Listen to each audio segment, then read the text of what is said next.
अस्सलाम वालेकुम नाजरीन, आप देख रहे हैं INN चैनल। मैं हूं शेख अहमद अली।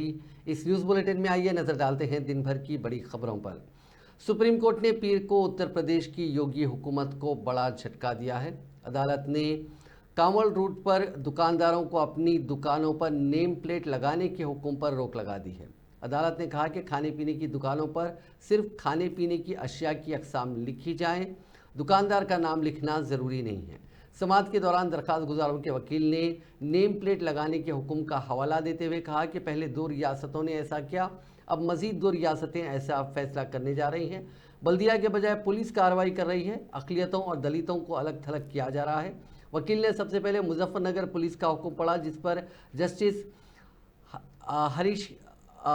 हरिकेश राय ने पूछा कि हुक्म है या प्रेस रिलीज है। वकील ने कहा कि मैं प्रेस रिलीज पढ़ रहा हूँ, इसमें लिखा कि माजी में कांवड़ यात्रियों को गलत चीज़ें खिला दी गई, इसलिए दुकानदार का नाम लिखना लाजमी करार दिया जा रहा है। जब आप सब्ज़ी, खालिस सब्ज़ी, जैन फूड वगैरह लिख सकते हैं तो बेचने वाले या दुकानदार का नाम लिखना क्यों ज़रूरी है।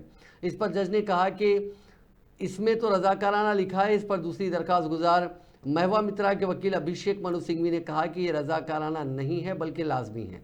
एडवोकेट सीयू सिंह ने कहा कि पुलिस को ऐसा करने का कोई कानूनी हक नहीं है। देखिए हरिद्वार पुलिस का हुक्म, जिसमें कहा गया कि सख्त कार्रवाई की जाएगी। ये हज़ारों किलोमीटर का रास्ता है, लोगों के ज़रिए माश मुतासिर किया जा रहा है। एडवोकेट अभिषेक मनु सिंघवी ने कहा कि दुकानदार और अमले का नाम लिखना ज़रूरी कर दिया गया है। ये शिनाख्त की बुनियाद पर बाइकॉट है। नाम ना लिखो तो कारोबार बंद, नाम लिखो तो फ़रोख्त ख़त्म। जिस पर जस्टिस भट्टी ने कहा कि मामले को बड़ा चढ़ाकर ना पेश किया जाए। हुक्म से पहले मुसाफिरों की हिफाजत का भी ख्याल रखा गया होगा। इस पूरे मामले पर काफ़ी तफसीली और काफ़ी दिलचस्प बहस हुई। समाअत के बाद जज ने कहा कि इनमें दरख्वास्त गुजारों की जानिब से तमाम सीनियर वकला को सुना। उन्होंने 17 जुलाई की मुजफ्फरनगर पुलिस की हिदायत को चैलेंज किया है और उसके बाद की गई पुलिस कार्रवाई पर एहतजाज भी किया गया। जज ने कहा कि इस हिदायत से तराजा खड़ा हुआ है। हमने हिंदी में जारी करदा हिदायत और उसका अंग्रेज़ी तर्जुमा देखा। इसमें लिखा है कि सावन के मुक़द्दस महीने में गंगा का पानी लाने वाले कांवड़िए कुछ इक़साम के खानों से दूर रहना चाहते हैं। बहुत से लोग प्याज और लहसुन भी नहीं खाते। जज ने कहा कि दुकानदारों से कहा गया कि वह अपने नाम और अपने मुलाजमीन के नाम लिखें। दरख्वास्त गुजार इसे मजहबी बुनियादों पर इम्तियाजी और अछूत को फ़रोग़ देने वाला करार दे रहे हैं। वो कहते हैं कि सिर्फ वेजिटेरियन और नॉन वेजिटेरियन लिखना काफ़ी है। मरकज़ी वजारत दाखिला ने एक हुक्मनामा जारी करते हुए सरकारी मुलाजमीन पर RSS यानी राष्ट्रीय स्वयंसेवक संघ की सरगर्मियों में हिस्सा लेने पर आयद पाबंदी ख़त्म कर दी है। वजारत दाखिला के इस हुक्म पर RSS और BJP ने खैर मकदम किया, जबकि कांग्रेस ने इस पर शदीद तनकीद करते हुए सवालात उठाए हैं। कांग्रेस ने इतवार को मरकज़ी हुकूमत के वजारत दाखिला के ज़रिए जारी करदा इस फैसले पर सख्त तनकीद की। कांग्रेस जनरल सेक्रेटरी जयराम रमेश ने एक पोस्ट में कहा कि फरवरी 1948 में गांधी जी के कत्ल के बाद सरदार पटेल ने RSS पर पाबंदी लगा दी थी। इसके बाद अच्छे अखलाक की यकीन दहानी पर पाबंदी हटा दी गई थी। उसके बाद भी RSS ने नागपुर में कभी तिरंगा नहीं लहराया। कांग्रेस के जनरल सेक्रेटरी ने मजीद कहा कि 1966 में RSS की सरगर्मियों में हिस्सा लेने वाले सरकारी मुलाजमीन पर पाबंदी लगा दी गई थी, जो सही फैसला भी था। ये 1966 में पाबंदी लगाने के लिए जारी करदा सर्कुलर सरकारी हुक्म है। 4 जून 2024 के बाद खुद साख्ता गैर हयातियाती वज़ीर आज़म और RSS के दरमियान ताल्लुकात ख़राब हो गए। 9 जुलाई 2024 को 58 साला पाबंदी हटा दी गई, जो अटल बिहारी वाजपेयी के दौर में भी नाफिज थी। वज़ीर दाखिला निर्मला सीतारमन ने पीर के रोज़ लोकसभा में माली साल 2023-24 के इक़्तिसादी सर्वे पेश किया, जिसमें 2024-25 के लिए हिंदुस्तान की इक़्तिसादी तरक्की की शरह 6.5 से 7% तक रहने का तखमीना पेश किया गया। गुज़िश्ता माली साल 2023-24 में हिंदुस्तान की मजमूई घरेलू पैदावार यानी GDP में एक अंदाजे के मुताबिक 8.2% इजाफा रिकॉर्ड किया गया। इक़्तिसादी सर्वे में कहा गया कि हुकूमत की तरफ से मुसलसिल मजबूत इक़्तिसादी इस्लाहात की बदौलत मुल्क की इक़्तिसादी तरक्की के इम्कानात पैदा हुए हैं। सीतारमन मंगल के रोज़ सुबह 11 बजे लोकसभा में माली साल 2024-25 का मुकम्मिल बजट पेश करेंगी, जिसमें मईशत को फ़रोग़ देने के साथ ही रोज़गार के फ़रोग़ के लिए स्कीमों और प्रोग्रामों पर खुसूसी जोर देने की उम्मीद है। वज़ीर ख़जाना ने आम इंतखाबात से क़ब्ल फरवरी में अबूरी बजट पेश किया था। Love me. MOS Harsh ji is trying to come up with answers. He's given a comprehensive written answer. Maybe he'll take a while to be able to articulate it orally. But I just want to add some things which are very important from the point of view of the First Lady member who's asked this question, and also Shri Jagadambika Pal. Sir, Ministry of Corporate Affairs has taken a lot of steps towards reducing pending cases, and as was mentioned earlier, there was a special drive phase 1 and a special drive phase 2. Special drive phase 1 was in 17, special drive phase 2 has been implemented in 23. Till July of 24, that is this month, 15th, 6,294 applications for withdrawal have been filed before the various courts. Now, specifically on ease of doing business, a lot of steps have been taken, nearly 11 steps which have been given in the written reply. So, nearly 11 steps have been taken which were mentioned worthy, which are being specifically said in the reply. But most importantly, decriminalization of 63 major offences. एक minute माननीय सदस्य बैठे बैठे प्रश्न। वज़ीर-ए-आज़म नरेंद्र मोदी ने गुज़िश्ता 6 दहाइयों में मुसलसिल तीसरी बार किसी एक हुकूमत के इक़्तिदार में आने को जमहूरियत के शानदार सफ़र पर एक अहम संग-मील करार देते हुए कहा कि उनकी हुकूमत जो बजट पेश करने जा रही है बहुत अहम है और ये अगले 5 बरसों के लिए मुल्क की हालत और सिमत का तयन करेगी।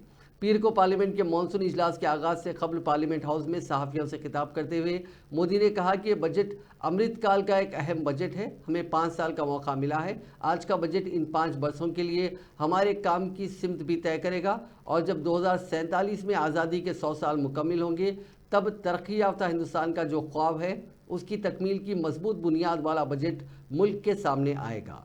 हर देशवासी के लिए एक गर्व की बात है कि भारत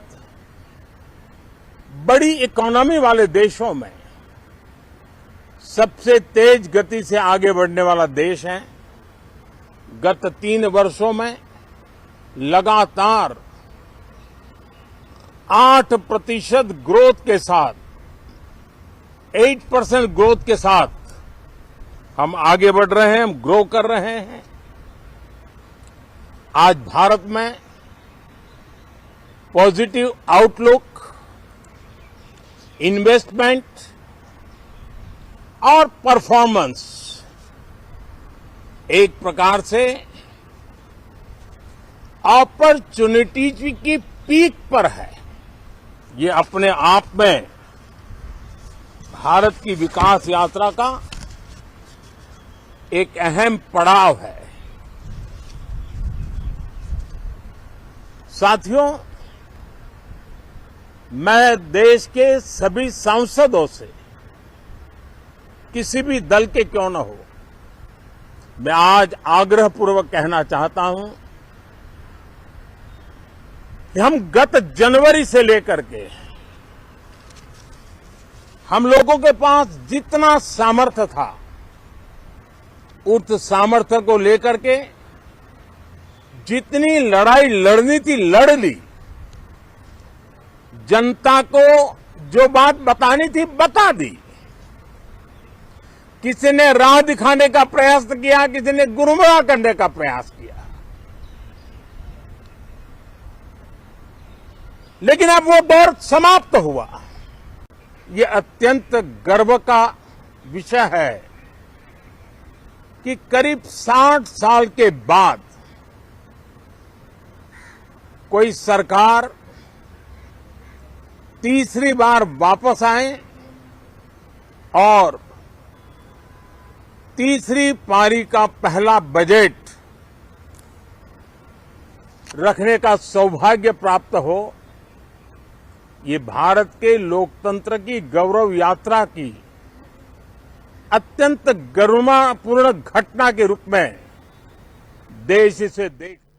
पार्लियामेंट के बजट इजलास के दौरान अपोजिशन की जानिब से नीट और पेपर लीक का मामला उठाया गया, जिस पर ऐवान में काफ़ी हंगामा हुआ अपोजिशन लीडर राहुल गांधी ने मामला उठाते हुए वजीर तालीम से सवाल किया कि वो इस मसले को हल करने के लिए क्या कर रहे हैं। अपोजिशन के सवाल उठाने पर वजीर तालीम ने पेपर लीक के मामला से ही इनकार कर दिया और कहा कि 7 सालों में 70 बार पेपर लीक का ऐसा कोई डेटा या सबूत नहीं है जो इसकी तस्दीक करे। वजीर तालीम के इस बयान के बाद ऐवान में काफ़ी हंगामा हुआ। It's obvious to the whole country that there is a very serious problem in our examination system. This is not just a question of NEET, it is in all the major examinations. Now, the minister has blamed everybody except himself. Sir, with full responsibility, I would like to submit in front of House, through you, sir, there is no evidence of paper leak in last 7 years in any numbers. I don't even think he understands the fundamentals of what is going on here. The issue is that there are millions of students in this country who are extremely concerned at what is going on and who are convinced that the Indian examination system is a fraud. That is what is at stake here. Millions of people believe that if you are rich and if you have money, you can buy the Indian examination system. And by the way, and this is the same feeling that the people in the opposition have. And that is why we are asking some very simple questions to Honorable Minister. Number one, as this is a systemic issue, what exactly are you doing to fix this issue at a systemic level? Yes. That's the first question. Lok Sabha के speaker Om Birla ने पीर को कहा कि कौमी अहलियत और दाखिला test यानी NEET UG paper leak का मामला बहुत अहम है और इस पर बामायने बहस होनी चाहिए। बिरला ने कहा कि मुल्क की मुख्तलिफ रियासतों में कई बार इम्तिहानात के क्वेश्चन पेपर्स लीक हुए हैं। इस पर संजीदगी से गौर करने की ज़रूरत है ताकि इस बात को यकीनी बनाया जा सके कि मुस्तक़बिल में ऐसे वाक़यात दोबारा ना हो। हुकूमत इस मामले में मौसूल होने वाली बेहतरीन तजावीज़ पर गौर करेगी। उन्होंने कहा कि मुल्क के तमाम इम्तिहानात और तालीमी निज़ाम पर सवाल उठाना मुनासिब नहीं है, इससे दुनिया भर में हिंदुस्तान की इमेज पर असर पड़ेगा। आप खड़े हुए थे, कुछ बोलना चाहते हैं माननीय राहुल गांधी जी? राहुल जी, धन्यवाद स्पीकर सर। हम चाहते थे कि नीट पे एक दिन का डिस्कशन हो। काफ़ी ज़रूरी मामला है। 2 करोड़ युवाओं को नुकसान हुआ है। 70 बार पिछले 7 साल में पेपर लीक हुए हैं। तो हम चाहते थे चीफ मिनिस्टर रेवंत रेड्डी ने पीर को नई दिल्ली में मरकजी वज़रा से मुलाकात की ताकि मरकजी मदद हासिल की जा सके और तेलंगाना के ज़ेरे इल्तिवा वाजिबात की अदायगी की जा सके। उन्होंने मुख्तलिफ रियासती मनसूबों के लिए खातिर ख्वाह फंडिंग और वाजिबुल अदा अदायगियों की फौरी इजराई की अपील की। मरकजी जल शक्ति वजीर CR पाटिल के साथ मीटिंग में रेवंत रेड्डी ने नेशनल रिवर कंजर्वेशन प्लान के तहत Musi river front development project के लिए 10,000 करोड़ रुपए मख्तस करने की दरख्वास्त की। उन्होंने मुल्क में अपनी नौयत का पहला प्रोजेक्ट 55 किलोमीटर तवील स्ट्रैटेजिक डेवलपमेंट के बारे में तफसीली मंसूबे का जिक्र किया। वज़ीर आला ने मूसा नदी की सफाई, सैलाबी पानी की नहरों की तामीर और रिवर फ्रंट को खूबसूरत बनाने के लिए मरकज़ी मदद की ज़रूरत पर जोर दिया।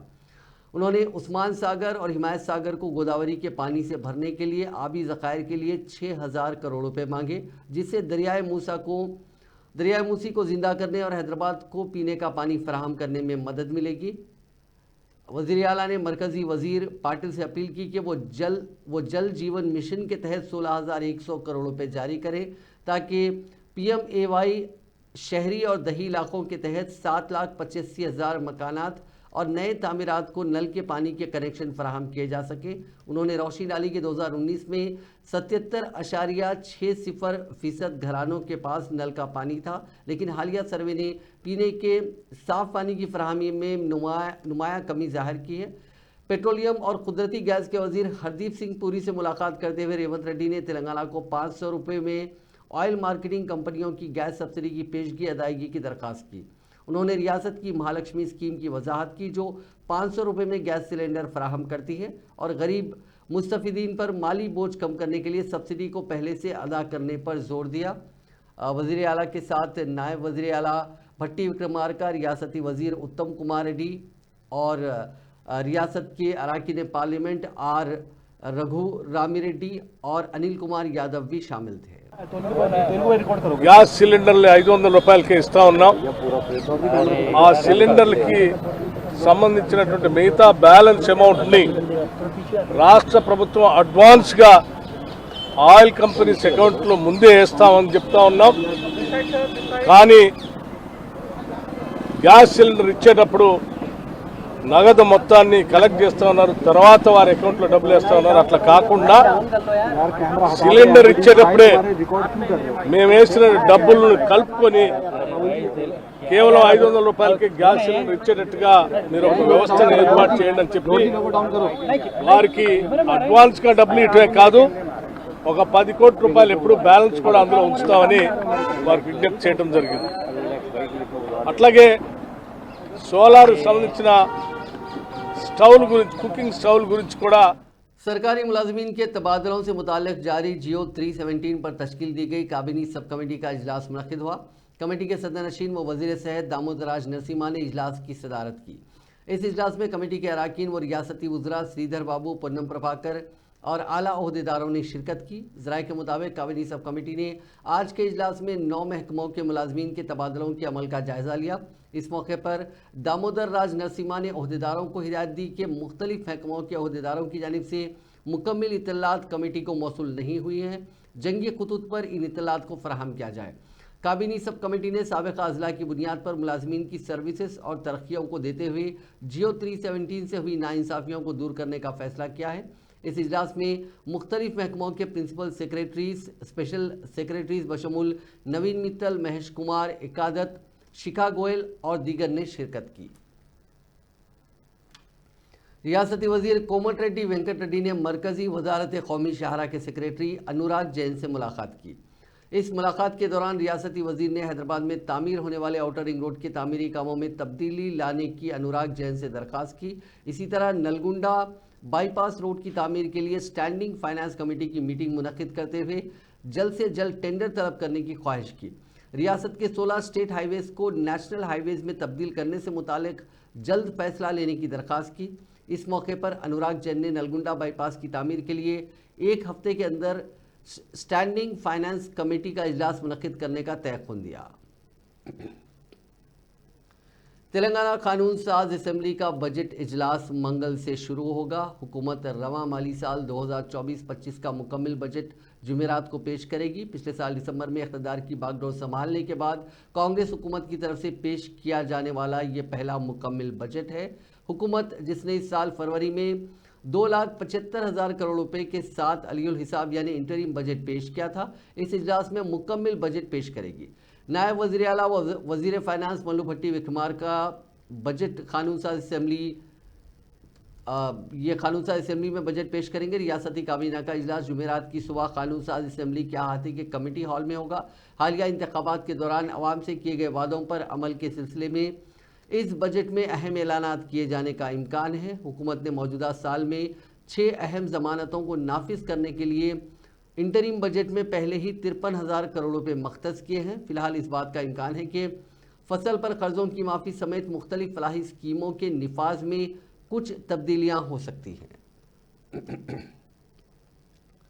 बीआरएस लेजिस्लेचर पार्टी का इजलास मंगल यानी 23 जुलाई को दोपहर 1 बजे मुनक़्क़िद होगा। मंगल से शुरू होने वाले असम्बली के बजट इजलास के पहले दिन की कार्रवाई के बाद दोपहर में बीआरएस एलपी का इजलास मुनक़्क़िद होने वाला है। तेलंगाना भवन में मुनक़्क़िद होने वाले इस इजलास की बीआरएस सरबराह व साबिक़ चीफ मिनिस्टर चंद्रशेखर राव सदारत करेंगे। इजलास में शिरकत की पार्टी के अरकान असम्बली और कौंसिल को हिदायत दी गई है। इस इजलास में असम्बली सेशन में इख्तियार की जाने वाली हिकमत अमली पर गौर व खौस किया जाएगा। इसी दौरान बीआरएस रुकन असम्बली हरीश राव ने मीडिया से बातचीत करते हुए बताया कि रियासत में कई अवामी मसाइल पाए जाते हैं, उन मसाइल को कल से शुरू होने वाले असम्बली इजलास में उठाया जाएगा। आंध्र प्रदेश के गवर्नर जस्टिस अब्दुल नज़ीर ने कहा कि मुत्तहिदा आंध्र प्रदेश को गैर साइंसी तौर पर तकसीम किया गया था। उन्होंने कहा कि मुत्तहिदा आंध्र प्रदेश की तकसीम की वजह से अफरा तफरी फैली हुई है। आंध्र प्रदेश कानून साज असम्बली का इजलास आज शुरू हुआ। गवर्नर ने दोनों ऐवानों से खिताब करते हुए कहा कि रियासत की तकसीम की वजह से आंध्र प्रदेश को नुकसान उठाना पड़ा। रियासत के अवाम दारुल हुकूमत हैदराबाद से महरूम हो गए। उन्होंने कहा कि मुत्तहिदा रियासत की तकसीम से मौजूदा रियासत को माली नुकसान हुआ है।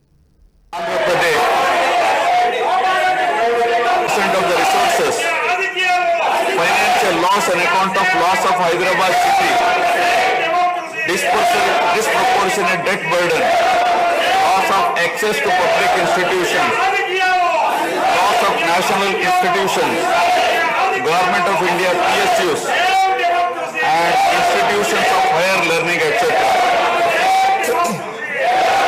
That assumed charge in 2019 started a destructive note with demolition of Praja Vedike that continued unabated till the end of the regime 2024. During this regime, democracy was at peril. People were in a state of fear and hardly enjoyed any freedom. Andhra Pradesh कानून साज assembly के इजलास के आगाज से पहले वजीर आला और तेलुगु देशम पार्टी के सरबराह एन चंद्रबाबू नायडू ने पार्टी के बानी और मुत्तहिदा आंध्र प्रदेश के साबिक वजीर आला एन.टी. रामाराव के मुजस्समे पर गुलहाए अकीदत पेश किया।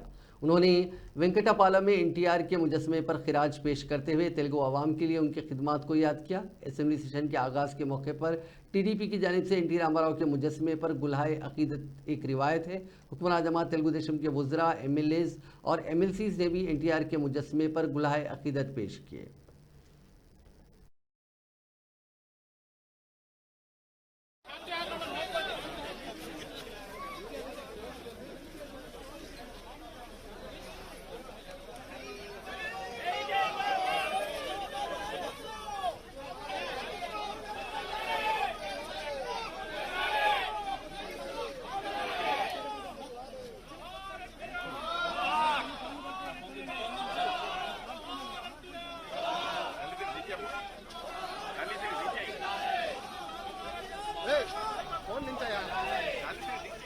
आंध्र प्रदेश के साबिक वज़ीर आला वो वाईएसआर कांग्रेस पार्टी के सदर वाई जगन मोहन रेड्डी उनकी पार्टी के अरकान असेंबली और अरकान काउंसिल के साथ सियाह स्कार्फ पहने वेलगापोडी में रियासती असेंबली के करीब पहुंचे। रियासत में अमन अमान की बिगड़ती हुई सूरत हाल पर जमहूरियत बचाओ के नारे लगाते हुए वाईएस जगन मोहन और वाईएसआर कांग्रेस के अरकान असेंबली ने असेंबली की तरफ मार्च किया।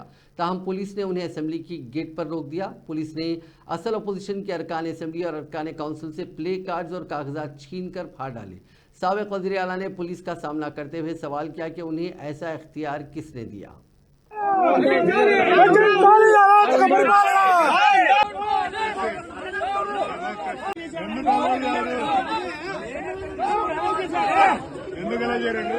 ఇంత ముందు అలౌ చేశాడే నేనే నన్ను ఇష్యూ చేస్తున్నారు మీరు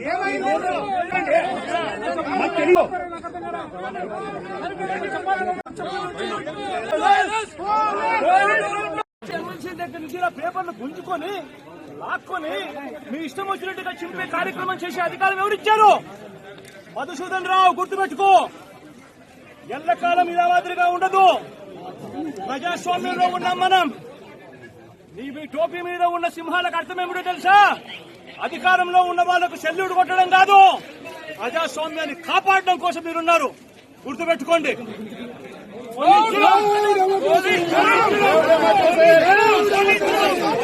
हैदराबाद से दिल्ली जाने वाले तैयारी की रवानगी में हुई ताखीर पर मुसाफिरों ने शहर हैदराबाद के शमशाबाद एयरपोर्ट पर एहतजाज किया और एयरलाइंस के अहदेदारों से उलझ पड़े। तफसीलात के मुताबिक पीर की सुबह 5 बजे दिल्ली जाने वाली परवाज़ में ताखीर हुई, जिसकी वजह से मुसाफिरीन को इंतज़ार करना पड़ा। मुसाफिरीन ने एयरलाइन के स्टाफ से बहस व तकरार शुरू कर दी। उन्होंने कहा कि पेशगी तौर पर ताखीर से रवानगी की इत्तला नहीं दी गई। उन्होंने मुतालबा किया कि फौरी तौर पर दिल्ली जाने के लिए मुतबादिल परवाज़ का इंतज़ाम किया जाए। वहाँ मौजूद CISF के मुलाजिमीन ने फौरी मुदाखलत करते हुए मुसाफिरों के जज्बात को सर्द किया। असातिज़ा की नाकाफ़ी तादाद पर तुलबा की बड़ी तादाद ने स्कूल की इमारत को मुख्फल करते हुए असातिज़ा की तादाद में इजाफे के लिए अपने मुतालबे की हिमायत में एहतजाज किया। यह एहतजाज तेलंगाना के ज़िले खम्मम के कासूमंची मंडल के पालेरू सरकारी स्कूल के सामने किया गया। इन एहतजाजी तुलबा ने अपने मुतालबे की हिमायत में अपने वालिदैन की मौजूदगी में नारेबाजी की। इस मौके पर उन्होंने कहा कि स्कूल में 60 तुलबा के लिए सिर्फ 4 असातिज़ा ही खिदमात अंजाम दे रहे हैं। उन्होंने असातिज़ा का इस स्कूल में तकर्रुर करने का मुतालबा किया। इस एहतजाज के सबब कुछ देर के लिए कशीदगी फैल गई।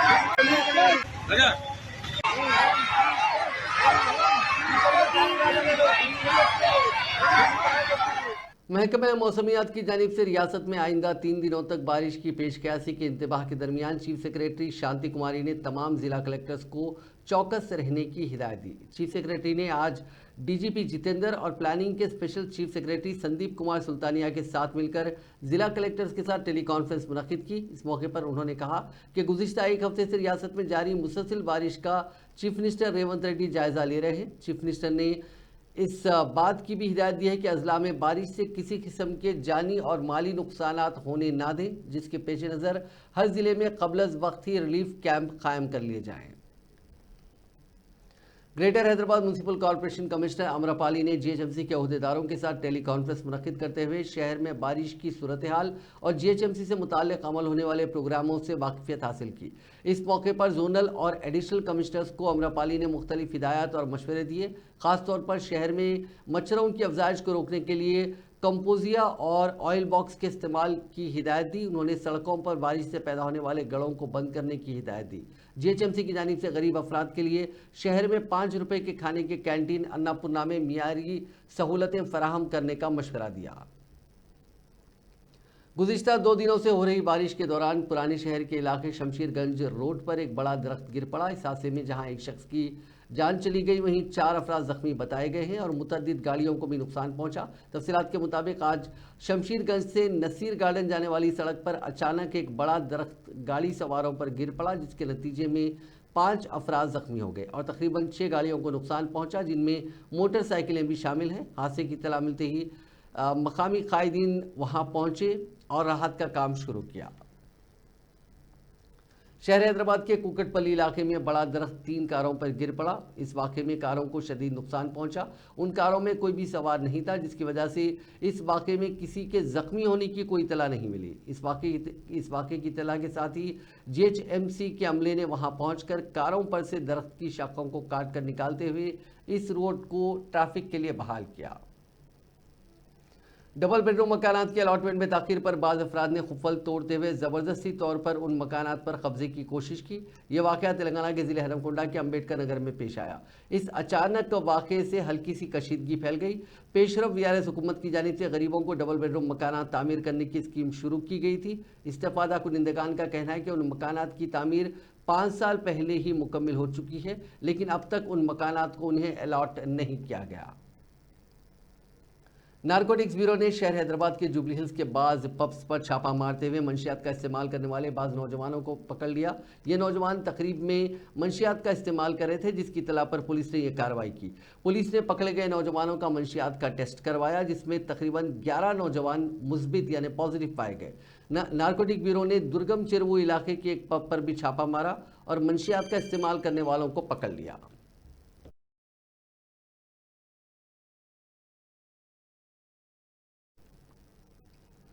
आंध्र प्रदेश के अनामया जिले के मदनपल्ली सब कलेक्टर ऑफिस में बड़े पैमाने पर आग लग गई। शॉर्ट सर्किट के सबब लगी इस आग के नतीजे में दफ्तर में रखा सामान, फाइल्स और दीगर अशिया जलकर खाकस्तर हो गई। इस वाक़े में तहसीलदार दफ्तर से लाई गई अराजिया से मुतालिक फाइल्स, इंतखाबात से मुतालिक फाइल्स और दीगर रिकॉर्ड जलकर खाकस्तर हो गया।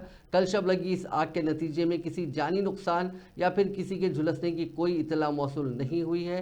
वज़ीर आला चंद्रबाबू नायडू ने इस वाक़े की मुकम्मल तहकीकात करने का हुक्म दिया है। नाज़रीन, इस न्यूज़ बुलेटिन में बस इतना ही। आप देखते रहिए INN चैनल।